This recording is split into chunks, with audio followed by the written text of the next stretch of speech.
इस bell icon को ignore मत कीजिए, इसे दबाएं और द सड़कनामा की सारी नोटिफिकेशन पाएं। नमस्कार, मैं हूं प्रमोद और आप देखना शुरू कर चुके हैं दी-सड़कनामा.com। लॉकडाउन के चलते जहां पे हर चाहे मिडिल फैमिली की बात करें, अभिभावकों की बात करें, किसानों की बात करें, तो हर किसी वर्ग को लेकर के एक संशय बना हुआ है। और इस समय मैं मौजूद हूं सिरसा में। मेरे साथ इस समय एवी इंटरनेशनल पब्लिक स्कूल की प्रिंसिपल हैं मिसेस नीतू मदान, और ये कहूँगा कि सीबीएसई की डिस्ट्रिक्ट कोऑर्डिनेटर है। और इन दिनों आप सब लोग जानते हैं कि स्कूलों को लेकर के एक काफ़ी संशय बना हुआ है। शिक्षा विभाग ने जहां स्कूलों की फीस को लेकर के जो लेटर लिखा है, वहीं सोशल मीडिया पे भी पिछले कई दिनों से स्कूलों के कई मैसेज है, टेक्स्ट मैसेज है, वो वायरल हो रहे हैं।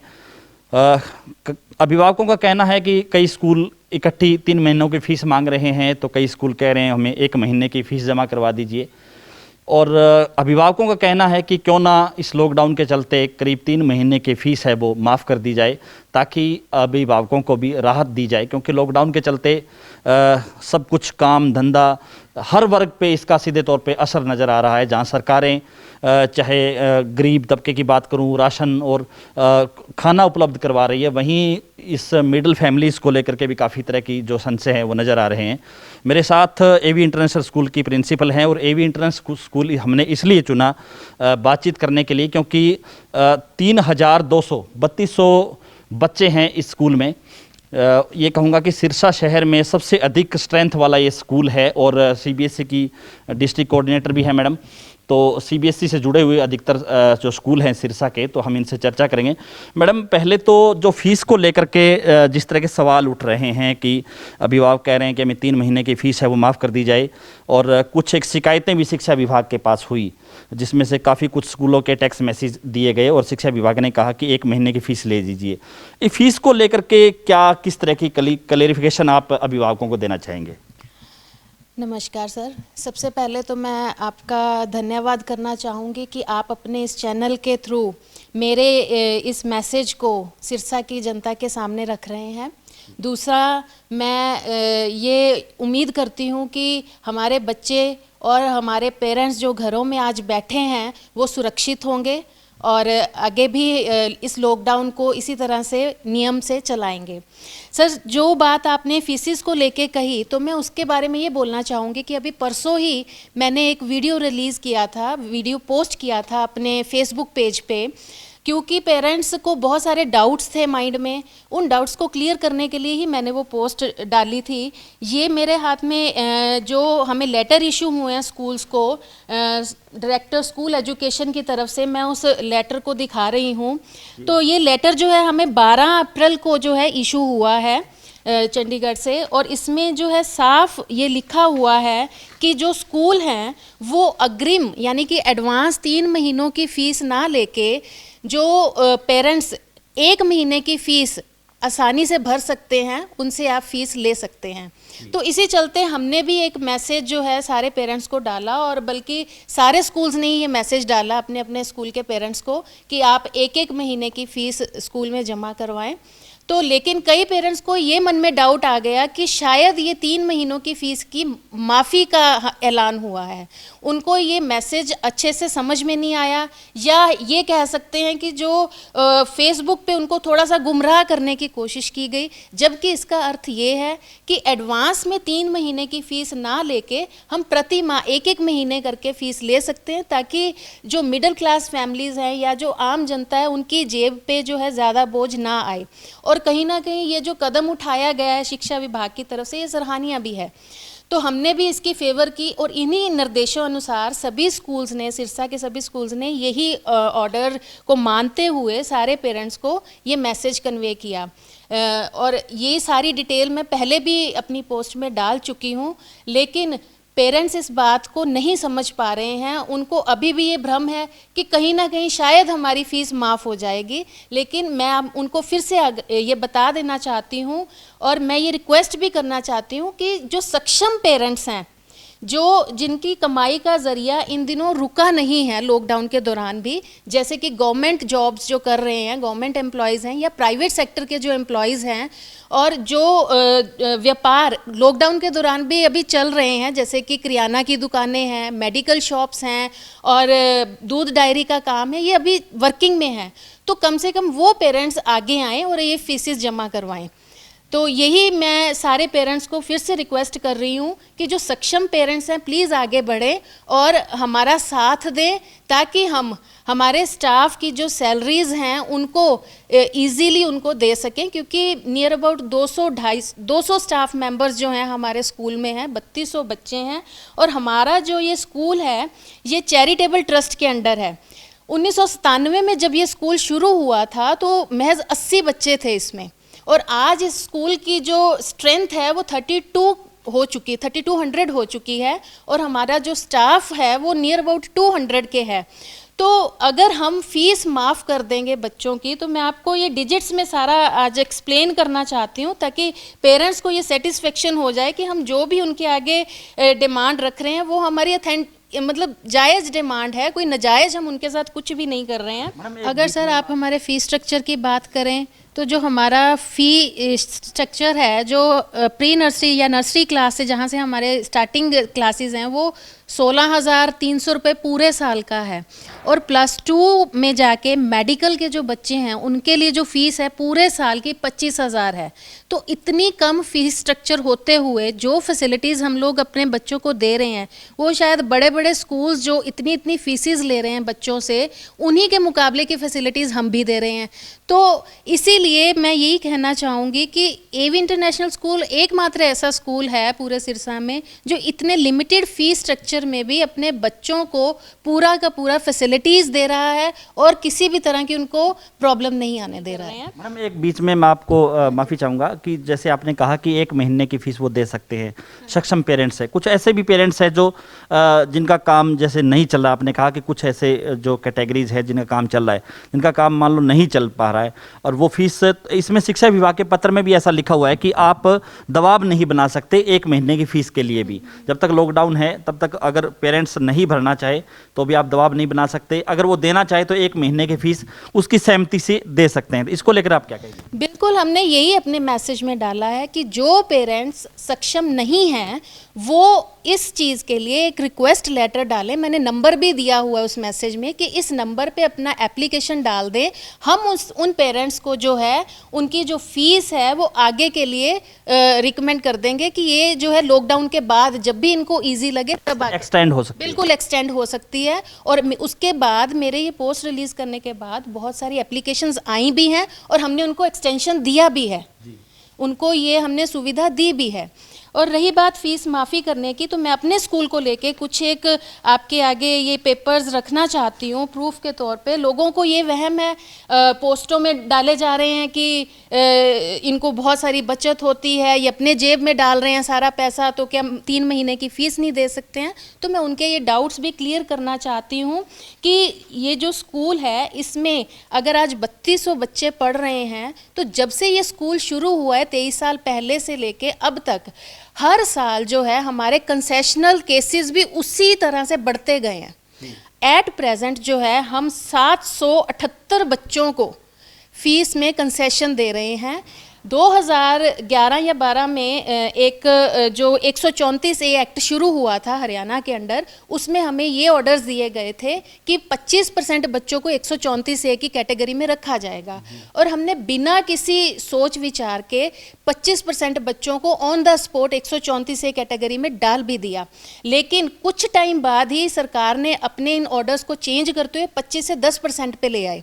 लेकिन हमने जो बच्चों को ये सहूलियत दी वो एज इट इज़ कंटिन्यू रखी, बिल्कुल लालच नहीं दिखाया कि अब 25 से 10 हो गए तो हम बच्चों के नाम काट दें। मैनेजमेंट ने इस बात के लिए बिल्कुल मना कर दिया, तो उनमें से 10% छांट के हमने गवर्नमेंट को नाम भेज दिए और 15% हमने मैनेजमेंट कोटा में डाल दिए। तो इसलिए लगभग मेरे पास 778 बच्चों की लिस्ट है जो कि अभी फ़ी कंसेशन उनको मिल रहा है, और 134A वाला ही मिल रहा है एज इट इज़। ठीक है, उसके बाद जो है अगर बात करें कि जो ये जो कंसेशन है कईयों को बाकी स्कूल्स का क्या होता है या और किसी निजी संस्थानों का क्या होता है कि इलेक्शंस के दिनों में थोड़े से एक्टिव हो जाते हैं और कंसेशंस देना शुरू कर देते हैं। लेकिन हमारी ये जो संस्था है, चैरिटेबल ट्रस्ट है, ये पर्सनली कोई निजी स्वार्थ किए बिना, ये नहीं कि अब इलेक्शन आ गए हैं या हो गए हैं अब ये कंसेशन बंद कर दो, ये लगातार एज इट इज़ ही चलते जा रहा है। तीसरा जो मेन पॉइंट है वो मैं ये रखना चाहूँगी कि जितना भी इतना कंसेशन करने के बाद और जो हमारे फिक्स्ड एक्सपेंडिचर्स हैं, सपोज इलेक्ट्रिसिटी बिल है, ये आप देखिए चाहे स्कूल पिछले एक महीने से बंद पड़ा है, कल ही ये इलेक्ट्रिसिटी बिल स्कूल का हमारे पास आया है और मैंने कल का ही लास्ट डेट था। हालांकि स्कूल एक महीने से बंद है लेकिन ये इलेक्ट्रिसिटी बिल हमने पे किया।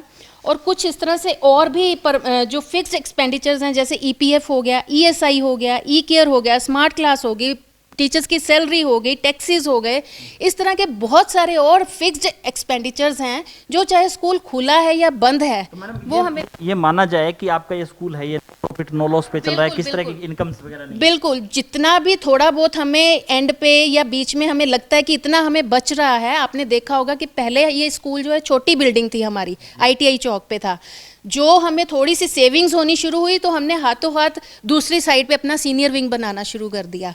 तो जितनी भी स्कूल को सेविंग होती है वो किसी की एक पर्सनल जेब में ना जाते हुए बच्चों के वेलफेयर में हम उसको आगे यूज़ कर देते हैं। मतलब एक छोटे स्कूल से एक बड़े स्कूल तक पहुँचे और फिर उस बड़े स्कूल को और ज़्यादा अब हम एक्सटेंड करने पे जो स्कूल जो फीस माफ जो कर रहे हैं, सिरसा में कुछ ऐसे हैं, जैसे अपने पूर्व मंत्री का जो स्कूल है उन्होंने 3 महीने की फीस माफ कर दी है, तो वो ऐसा क्यों कर पा रहे हैं जो आप नहीं कर पा रहे हैं? सर ऐसा है, हमारे स्कूल का और उनके स्कूल का कोई कंपैरिजन है ही नहीं है। सबसे पहली बात तो वो एक निजी संस्था है, ठीक है। उन्होंने ये जो स्कूल है वो एक निजी संस्था के रूप में 2012 में शुरू किया था और तकरीबन 150 बच्चों के साथ शुरू किया था और उस वक्त उनकी जो फीस स्ट्रक्चर थी वो नियर अबाउट 2-2.5 लाख के करीब थी एक बच्चे की साल की। लेकिन कुछ एक प्रॉब्लम्स और इश्यूज़ की वजह से उनकी स्ट्रेंथ डाउन होनी शुरू हो गई। आज भी जो वहाँ के टीचर्स निकलना शुरू हो गए उन इश्यूज़ की वजह से, क्योंकि वो सैलरी टाइम पे नहीं दे पाए उनको। 3-3, 4-4 महीनों की सैलरी जब टीचर्स को नहीं मिली, आज भी मेरे पास ऐसे टीचर्स के प्रूफ्स हैं जिनकी 2-2 लाख के नियर अबाउट सैलरी पेंडिंग है उस स्कूल की। तो उसके बावजूद भी उनकी इस टाइम जो है, इतना करने के बावजूद भी उनकी जो स्ट्रेंथ है वो 100-125 के करीब है। उन्होंने अपनी फीसेस भी बहुत कम की लेकिन स्ट्रेंथ नहीं बन पा रही है। तो इसीलिए ये तो उनके निजी संस्था मतलब निजी स्कूल के होने की वजह से वो जितना मर्जी कंसेशन कर सकते हैं। अब मैं 100-125 बच्चे हैं और गिनती के 15-20 टीचर्स हैं, ना तो उनका कोई खर्चा है, तो वो तो 3 महीने का जितना मर्जी उसको फीस को रिलैक्स कर सकते हैं। उन्होंने तो अपने स्कूल की स्ट्रेंथ बढ़ानी है। इस बार उनका माइंड जो है ये है, इस टाइम चल रहा है कि कैसे भी करके हमारे साथ बच्चे जुड़ना शुरू हो जाएं, ठीक है।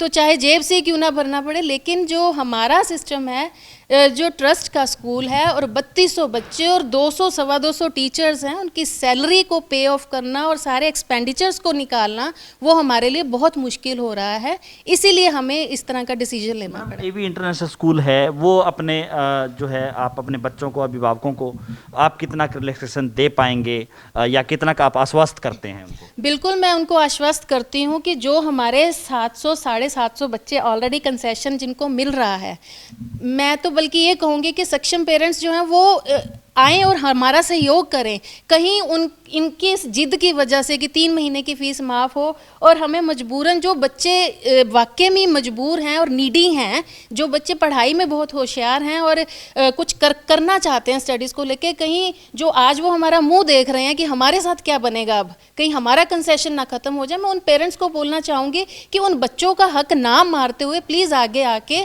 हमारा सहयोग करें और उन बच्चों को मौका दें पढ़ने का।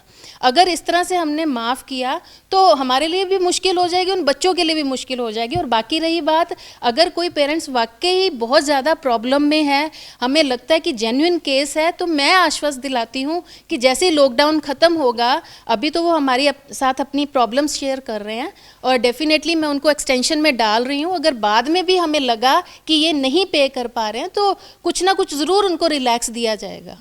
मैडम, आप सीबीएसई के जिला कोऑर्डिनेटर हैं, सीबीएसई भी जुड़े हुए काफ़ी स्कूल हैं, तो कहीं ना कहीं ये जो दिक्कत जो आपके स्कूल में फेस आप कर रहे हैं, ये दिक्कत सभी जगह भी है? आप उन स्कूलों से भी आपने बात की, किस तरह का जो माहौल इन दिनों चल रहा है, क्या निजी स्कूल जो एसोसिएशंस हैं वो भी इस पे कोई विचार कर रही है कि भविष्य में बच्चों को कुछ, पेरेंट्स को कुछ राहत देने के लिए कोई कोशिश की जाए? बिल्कुल, मेरी सभी से बात होती रहती है। जितने भी स्कूल्स हैं सिरसा में लोकल, हमारा बाकायदा ग्रुप बना हुआ है, उनमें मेरी बात चलती रहती है और सभी यही कह रहे हैं कि हमने तो सिर्फ एक रिक्वेस्ट भेजा है अभी तक, जैसे कि हमें गाइडलाइंस मिली हैं, किसी को किसी तरह से प्रेशराइज नहीं किया कि आपने फीस जमा करानी ही करानी है। तो मैं यही कहूँगी कि सभी स्कूल्स हम मिलके चल रहे हैं और जो कोई 3 महीने की फ़ीस या एनुअल डिमांड कर भी रहा है, मैं उनको भी बल्कि कहूँगी कि एक बार इस टाइम को देखते हुए थोड़ा सा कोऑपरेट करें पेरेंट्स के साथ, और वो करेंगे भी। उन्होंने ये बोला भी है कि हम हर तरह से कोऑपरेट करने के लिए रेडी हैं, लेकिन पेरेंट्स हमारे पास आए तो सही, ये उनका मेन है।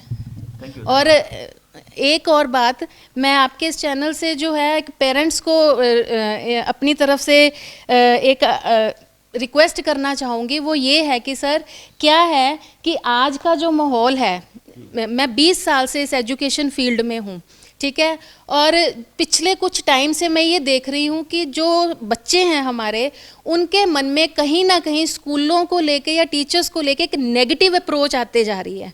कहीं ना कहीं उनके मन में वो रिस्पेक्ट ख़त्म होते जा रही है। तो मैं उनको यही पेरेंट्स को रिक्वेस्ट करना चाहूँगी कि ये जो फेसबुक पे मतलब अधूरे ज्ञान के साथ लोग पोस्टें डाल देते हैं और उनको ये लगता है कि हम बहुत बड़ा काम कर रहे हैं पेरेंट्स के लिए, तो प्लीज़ पेरेंट्स उनकी बातों में ना आए, गुमराह ना हो। उनको कहीं भी किसी भी तरह की कोई दिक्कत है, वो सीधा मेरे से आके मिलें, मेरे से आके बात करें। मैंने कल ही देखा बहुत सारी पोस्टें इस तरह की शेयर हुई थी, उनमें से बहुत सारे तो पॉलिटिकली ऑपोजिशन में थे, तो उनका तो काम ही यही है कि हमने तो नेगेटिव ही बोलना है, चाहे जितना मर्जी अच्छा काम करो, हमने तो ऑपोजिशन में ही बोलना है। और कुछ एक आईडीज़ मैंने ऐसी भी देखी, जब उनका मैंने प्रोफाइल चेक किया तो वो कुछ भी नहीं है, और ऐसे ही मतलब प्रोफाइल में जब उनको देखा कि हम इस चीज़ के फलाना के प्रेसिडेंट हैं, हम उस संस्था के प्रेसिडेंट हैं, और मेंबर्स उनके गिनती के नज़र आ रहे थे, तो वो पेरेंट्स क्या करते हैं कि उनको ये लगता है कि हमने इनसे बात कर ली, हमारा काम हो जाएगा। उनको एक मीडियोकर बना रखा है पेरेंट्स ने। बहुत सारे स्कूलों की उसमें स्क्रीनशॉट लेके फ़ोटो लेके वहाँ पे मैसेज भी डाल रखे थे कि ये देखो स्कूल वालों ने फ़ीस मांग रखी है, और वो आगे से उनको कह रहे हैं कि आप फ़ीस मत भरो, हम लोग देख लेंगे जो करना हुआ। तो एक नेगेटिव सा सारा नेगेटिविटी स्प्रेड कर रहे हैं पूरी सोसाइटी में। तो ये सारी चीज़ें जो हमारे बच्चे पास बैठ के ज़रूर देख रहे होते हैं कि हमारे पेरेंट्स क्या कर रहे हैं। तो है 99.99% पेरेंट्स जो हैं वो इस बात को समझते हैं, समझदार हैं, लेकिन 0.1% जो पेरेंट्स हैं वो कहीं ना कहीं इन लोगों की बातों में आ जाते हैं और कुछ ना कुछ कमेंट्स करना शुरू कर देते हैं स्कूलों के खिलाफ कि ऐसा है वैसा है। तो किसी भी पेरेंट्स को किसी भी तरह की कोई प्रॉब्लम है तो वो डायरेक्टली ऑफिस में आके मेरे से बात करें। मैं अपने स्कूल के लिए मतलब कि उनको पूरा आश्वस्त करती हूँ कि उनकी हर एक प्रॉब्लम आज तक मैंने सुनी भी है। 16 साल से मैं एज ए प्रिंसिपल हूँ यहाँ पे, मुझे नहीं लगता कि मैंने किसी भी पेरेंट्स की प्रॉब्लम को सॉल्व ना किया हो आज तक, और आगे भी ऐसी कोई नौबत नहीं आएगी। तो प्लीज़ इस तरह की नेगेटिविटी आप स्प्रेड मत होने दीजिए। कोई भी फेसबुक पे इस तरह का पोस्ट आए ना ही तो उसको लाइक कीजिए, ना ही कोई कमेंट कीजिए उस पर। इससे जो है स्कूलों में और पेरेंट्स में एक जो गैप है वो बढ़ता जा रहा है।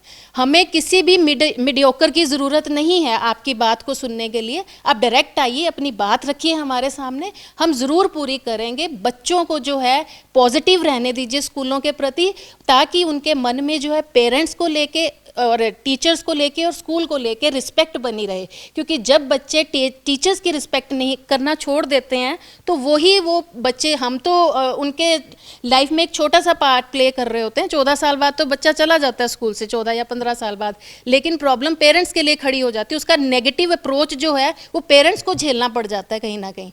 तो इसलिए मैं उनको यही हाथ जोड़ के रिक्वेस्ट करती हूँ कि प्लीज़ पेरेंट्स, आप लोग ये फेसबुक पे जो इस तरह के पोस्ट डालते हैं, नेगेटिविटी स्प्रेड करते हैं, आप उनकी बातों में ना आकर अपनी प्रॉब्लम्स जो हैं डायरेक्टली मेरे से आके शेयर कीजिए। 101% मैं उनकी प्रॉब्लम्स सॉल्व करूंगी और ना ही बच्चों को इन चीज़ों में पढ़ने दीजिए। अदरवाइज ये जो सोसाइटी का जो वातावरण है वो बहुत ज़्यादा बिगड़ता जा रहा है।